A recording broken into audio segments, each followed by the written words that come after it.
Hello and welcome to State of the Economy.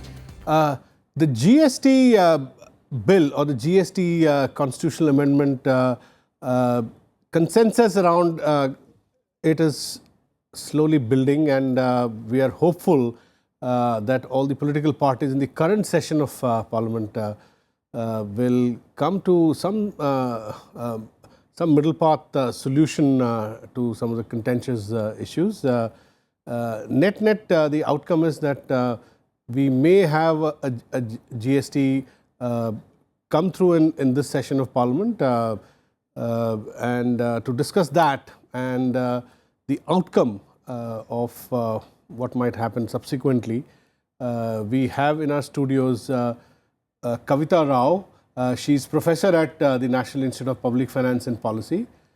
More than that, she has been associated with the empowered group of state finance ministers, which for the last many years, 7-8 years, have been racking their brains over how to make this GST work. And she has been associated with this committee on some aspects of the technical the solutions or technical framework around the rates, what sort of rates would work in the Indian context.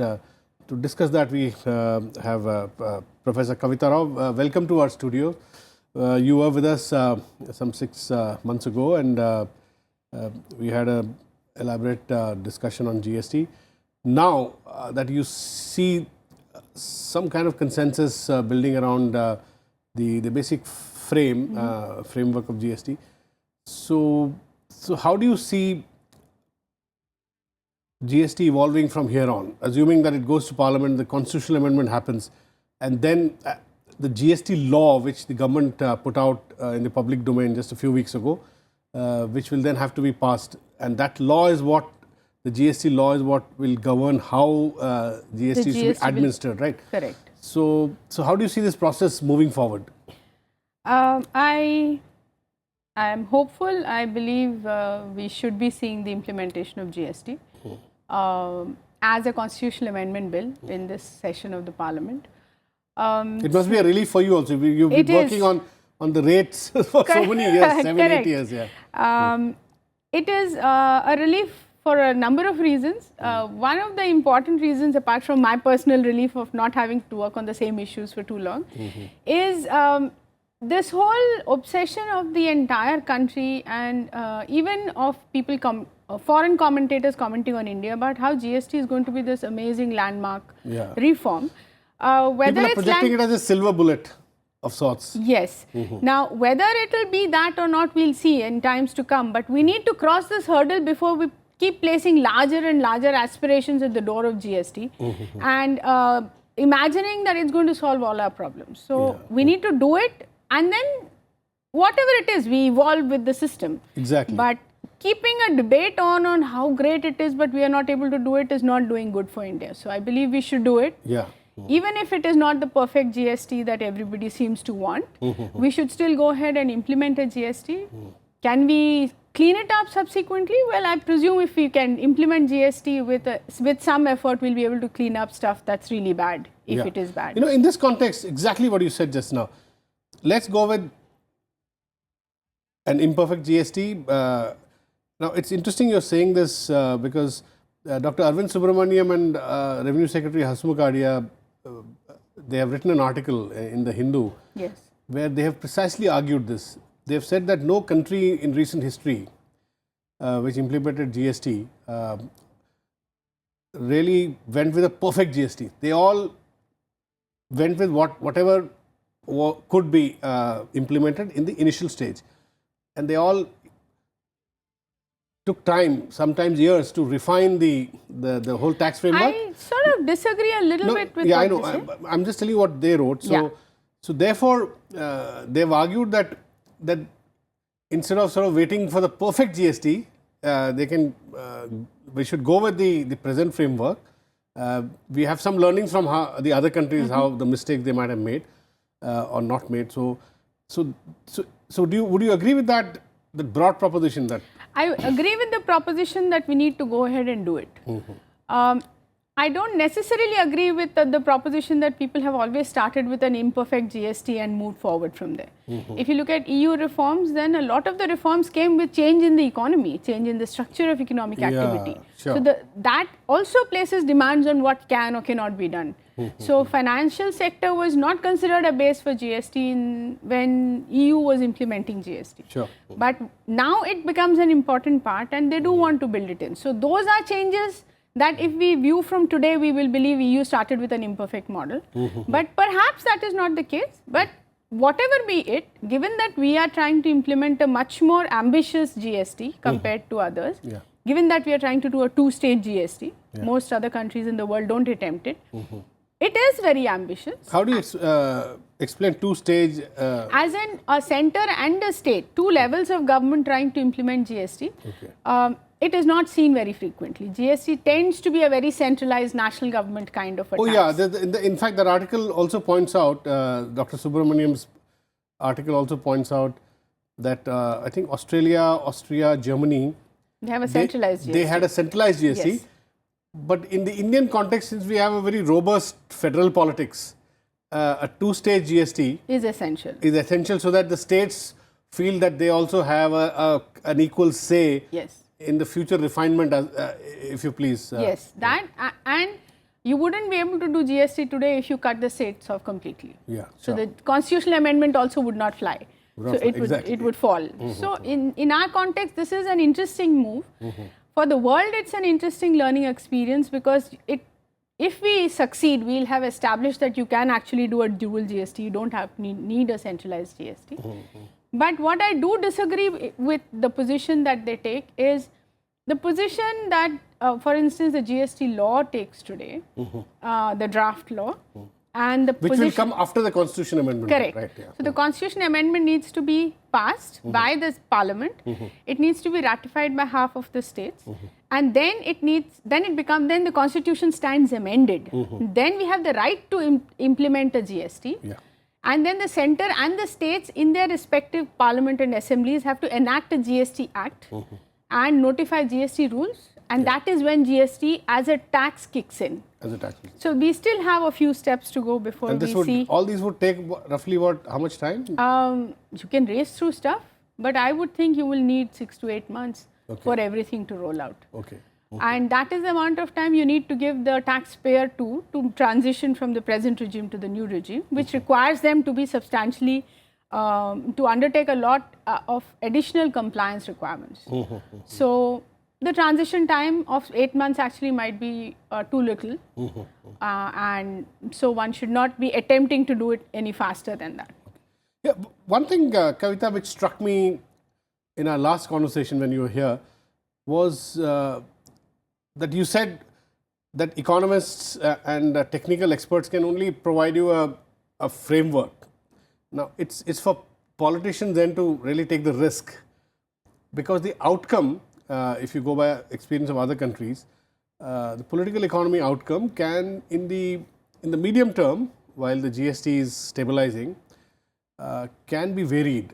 You could have situations, I remember you said, where in the intervening period inflation could go up. The GDP growth may not pick up as much as you might have imagined.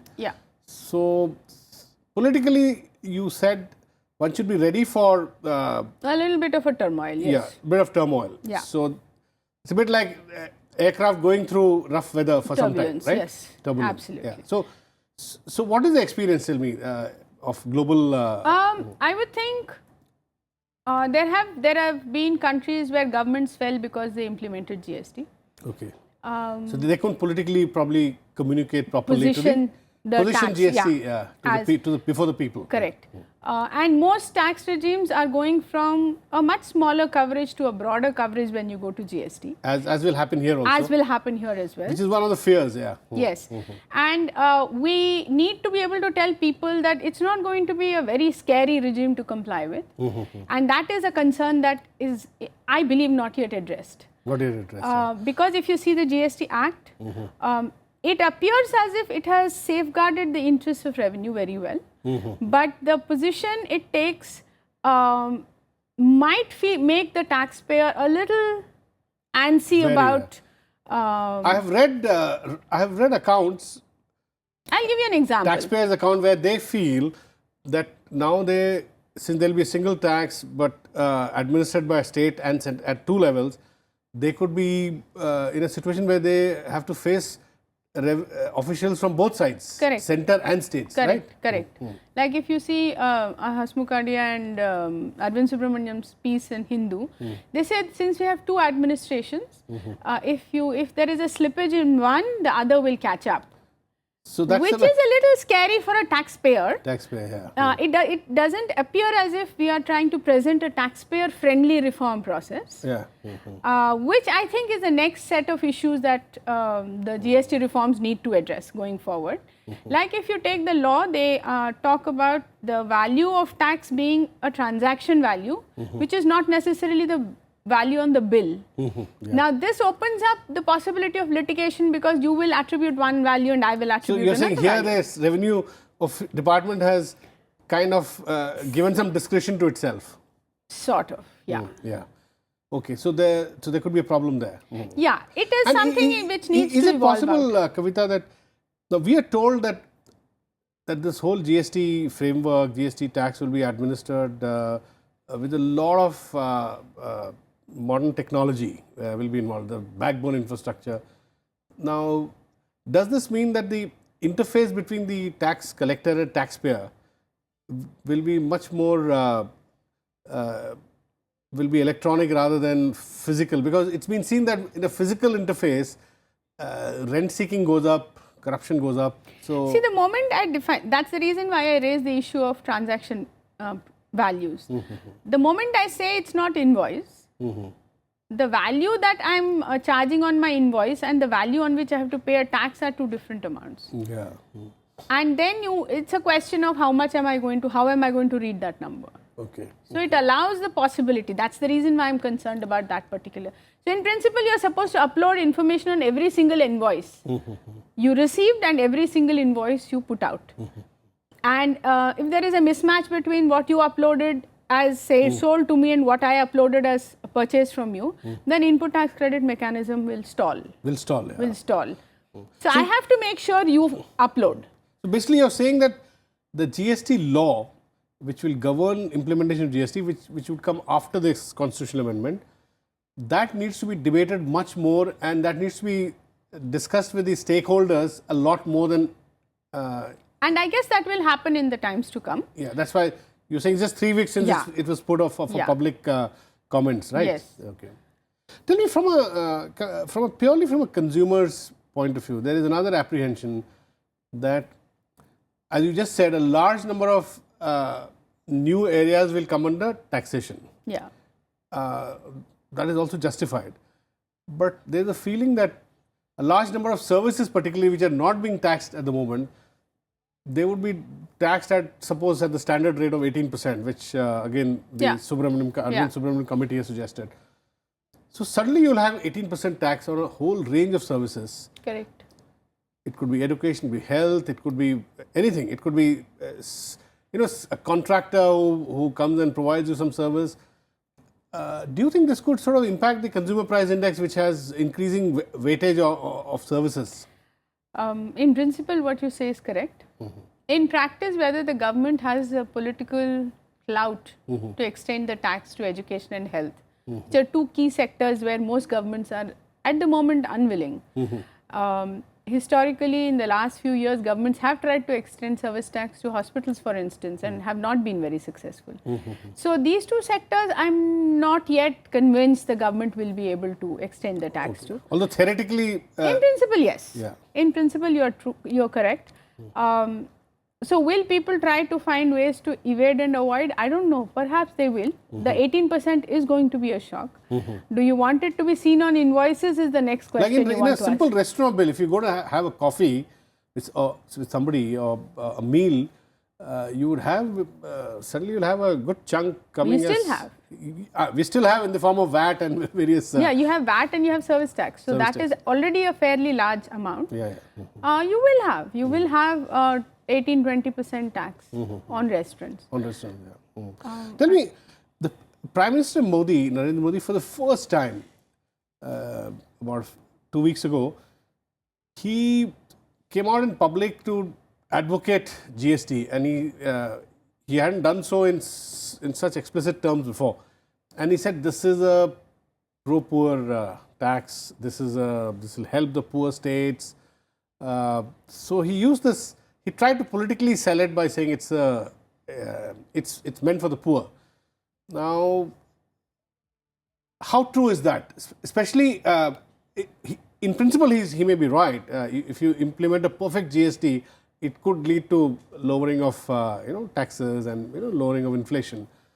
But since we are not implementing a perfect GST and you're keeping out, say, two big elephants, in the room, as it were, petroleum and liquor, and petroleum accounts for, I'm told, over 40% of all indirect taxes. That's not such a bad thing. Yeah, I know. No, for revenue purposes, that's not such a bad thing. I know, for revenue purposes, not such a bad thing. But what I'm saying is, petroleum then remains at the discretion of the politician. So he can raise the petroleum taxes at will, and he may not bring it down when international prices fall, like it happened in the last. True. So is that pro-poor? Because indirect tax, in principle, is regressive if it is at a high level. If it is at a low level, you can argue that the poor and the rich are level. But if it is high, then why should a farmer pay the same price for diesel? This has been argued compared to a rich businessman who's driving an SUV pays the same price for a diesel. So isn't that regressive? Regressivity, I would think you want to take the entire tax system together before one talks about regressivity. Yeah. And I would believe that if one looks only at indirect taxes and wants to tell a story, we have a difficulty. Let me try and explain the case. We say that poor people consume. We get all the exemptions what I mean is that into with direct taxes, you can be progressive. You can charge different rates. Correct. But in indirect tax, you can't charge different rates. You cannot charge indirect. So therefore, it's better to have very low rates, right? Correct. It's better to have very low rates. It's also better to have a system which is taxing across the board. Yeah. And if you can, you should be able to supplement it with a DBT of any which kind you can think of. Yeah. But by itself, transforming the tax into a pro-poor tax is actually a difficult proposition. It's a difficult proposition, yes. right? Yes. And what about liquor? Liquor is used by states. Now, this is a special concession given to the regional, the state chieftains. And everybody knows that liquor is used to finance, elections. Lot of things. Yeah, liquor is not excise is not paid on the entire liquor manufactured. It is without paying excise taken out of the factories. Cash is generated. We have seen examples of businessmen who had monopoly of liquor vends in certain states, UP. Yeah. So, black money being generated. So, how do you see this impacting the overall GST framework? I'm very conservative in my thinking. In the sense that from an economist's perspective or from the economy's perspective, alcohol is not an input, not a major input to many of the sectors. Sure. It's a final consumption item. So, if there is an item which you could mess around with and not do major damage to the economy, that is alcohol. Okay. So, do you want to keep it out necessarily? No. But does it do damage to the GST structure and to the economy as such by keeping it out? No. What about... So, if I were choosing between the different options available, my option will be to keep alcohol out if that keeps things happy and we move ahead with the rest of GST. Okay. And if the GST is performing well and states are getting enough revenue, a couple of years down the line, they might be quite willing to get it on board. Okay. So, Kavita, what are the refinements do you think will be needed over the next few years, assuming that GST in its present form is implemented? You will see some form of reincorporating petroleum sector into GST a few years down the line. You will see some refinements in the treatment of real estate sector. How extensively we can do it and how effective it will be in controlling black economy is not something I'll vouch for. But it will be another sector that will need to be brought in. My concern, and it is much larger than these two, is it's important we bring electricity duty into the into Oh the yeah, domain electricity, of. it's a big service. It's a big service. It's an input to almost the entire economy. Entire economy. And it's essential, therefore, that electricity be brought in. Why have they kept electricity out? I mean, what's your guess? Somehow, I don't think there was anybody, devil's advocate. I don't think there was anybody really articulating the case for electricity. Okay. Or is it because the electricity sector in such a mess with state electricity boards running up, loans of 4 lakh crores, and they're trying to fix ACBs. But that would be true in a lot of other sectors where PSUs exist. PSUs exist. But we still are not talking about keeping them out. Electricity duties. Maybe it just fell off the. It just went out of the radar. Whenever you would have discussions on GST, you will have people talking about how keeping petroleum sector is so bad. But no businessman is worth his salt comes out and says electricity should have been brought in. That's very strange. That's very strange. Businessmen have been the prime advocates of this. Correct. How will they get refunds? They won't. Huh? Electricity duty is a standalone levy which will stick separately. Yes. So it's important that whenever we do round 2 of GST, we talk about electricity. So this is another refinement that is needed. Yes. Finally, Kavita, last time when I spoke to you, you told me that there is some confusion about how real estate sector will be taxed. You said the real estate, the contractor will attract GST, but real estate transactions per se will not attract GST. How does that work? Yeah, so GST doesn't apply to immovable property. Okay. So if you are buying a house and I am selling a house, that is immovable. Why this difference between movable and immovable? I mean, is there any economic principle involved there? At some point, we had this regime of stamp duties and etc., which. Do you think they want to keep stamp duty under their jurisdiction? Not necessarily. This is a problem that dogs GST in a lot of countries. What changes hands? Okay. Normally, when you say a good is sold, it changes hands. Yeah. But physically, the house stays where it is, and the person living in the house changes. So, questions like, suppose a house is 30 years old, what does input tax credit mean? Do you want input tax credit to be flowing over 20 years, 30 years? So, these are issues that have technical complications. Yes. So, that is the reason why immovable property, the base for indirect tax was not immovable property. These were treated on a separate footing. Now, in the present context, for us, for the states, it represents a substantial amount of revenue. Okay. So, they don't want to bring it in yet. Okay. Finally, quickly, Kavita, the advantage we had when we implemented VAT was we were going through a boom period. Yeah. But currently, the world is in a kind of economic stagnation, right? Everybody agrees. Correct. And there's consensus that we can't get growth rates of 8.5–9% for some time to come. So, is that a risk from a politician's point of view, that you implementing at a time when the economy itself is a bit stagnant, global economy is? It is. It is a risk. So, the government wants to position GST as a way to kickstart the economy, induce a boom, as a kind of fiscal stimulus. Yes. Because overall rates will come down by about 4–5 percentage points or whatever. Yeah. And hopefully CST will not be there, so supply chain will be restructured, and that will bring in investments. So, we are hoping for investments to get stimulated by landmark reform called GST. All of that takes a little time to kick in. If that happens, then we see a turnaround. But if there is slack in that, then it will take longer. Yes. As you said before. Yeah. Thank you very much, Professor Kavita, for talking to us. We will watch how this pans out in Parliament, and let's hope some of the refinement that you spoke about, the government takes note of. Thank you very much. Pleasure. That's all we have in this edition of State of the Economy. We'll be back with you next week. Thanks for watching.